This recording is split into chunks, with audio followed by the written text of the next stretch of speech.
ಒಂದು ಸಣ್ಣ ಹಳ್ಳಿಯಲ್ಲಿ ರವಿ ಎಂಬ ಹುಡುಗನಿದ್ದ.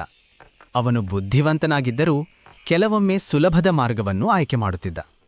ಒಂದು ದಿನ ಶಾಲೆಯಿಂದ ಮನೆಗೆ ಬರುತ್ತಿದ್ದಾಗ ಅವನಿಗೆ ರಸ್ತೆಯಲ್ಲಿ ಒಂದು ಚಿಕ್ಕ ಹಣದ ಪರ್ಸ್ ಸಿಕ್ಕಿತು. ಅದರೊಳಗೆ ಹಣವೂ ಗುರುತು ಕಾರ್ಡೂ ಇತ್ತು. ರವಿ ಕ್ಷಣ ಮಾತ್ರ ಯೋಚಿಸಿದ. ಇದನ್ನಿಟ್ಟುಕೊಂಡರೆ ನನಗೆ ಹೊಸ ಪುಸ್ತಕ ಕೊಳ್ಳಬಹುದು ಎಂದು ಮನಸ್ಸಿನಲ್ಲಿ ಬಂದಿತು. ಆದರೆ ಅವನ ತಾಯಿ ಯಾವಾಗಲೂ ಹೇಳುತ್ತಿದ್ದ ಮಾತು ಅವನಿಗೆ ನೆನಪಾಯಿತು. ಸತ್ಯ ಮತ್ತು ಪ್ರಾಮಾಣಿಕತೆ ಮನುಷ್ಯನನ್ನು ದೊಡ್ಡವನಾಗಿಸುತ್ತದೆ. ರವಿ ಪರ್ಸ್ನಲ್ಲಿದ್ದ ಗುರುತು ಕಾರ್ಡನ್ನು ನೋಡಿ ಅದರ ಮಾಲೀಕನ ಮನೆ ಹುಡಕಲು ಹೊರಟ.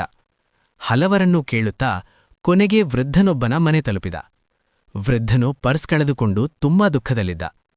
ರವಿ ಪರ್ಸನ್ನು ಹಿಂತಿರುಗಿಸಿದಾಗ ವೃದ್ಧನ ಕಣ್ಣುಗಳಲ್ಲಿ ಸಂತೋಷದ ನೀರು ತುಂಬಿತು. ಅವನು ರವಿಗ ಧನ್ಯವಾದ ಹೇಳಿ, ನಿನ್ನಂತಹ ಪ್ರಾಮಾಣಿಕ ಮಕ್ಕಳಿದ್ದರೆ ಸಮಾಜ ಸುಂದರವಾಗುತ್ತದೆ ಎಂದ. ಮನೆಗೆ ಹಿಂತಿರುಗಿದ ರವಿಗೆ ಹಣವಿರಲಿಲ್ಲ, ಆದರೆ ಮನಸ್ಸಿನಲ್ಲಿ ಅಪಾರ ಸಂತೋಷವಿತ್ತು. ಅದನ್ನು ನೋಡಿ ತಾಯಿ ಅವನನ್ನು ಹೆಮ್ಮೆಪಟ್ಟು ಅಪ್ಪಿಕೊಂಡರು. ಆ ದಿನದಿಂದ ರವಿ ಯಾವಾಗಲೂ ಸತ್ಯದ ಮಾರ್ಗದಲ್ಲೇ ನಡೆಯಲು ನಿರ್ಧರಿಸಿದ.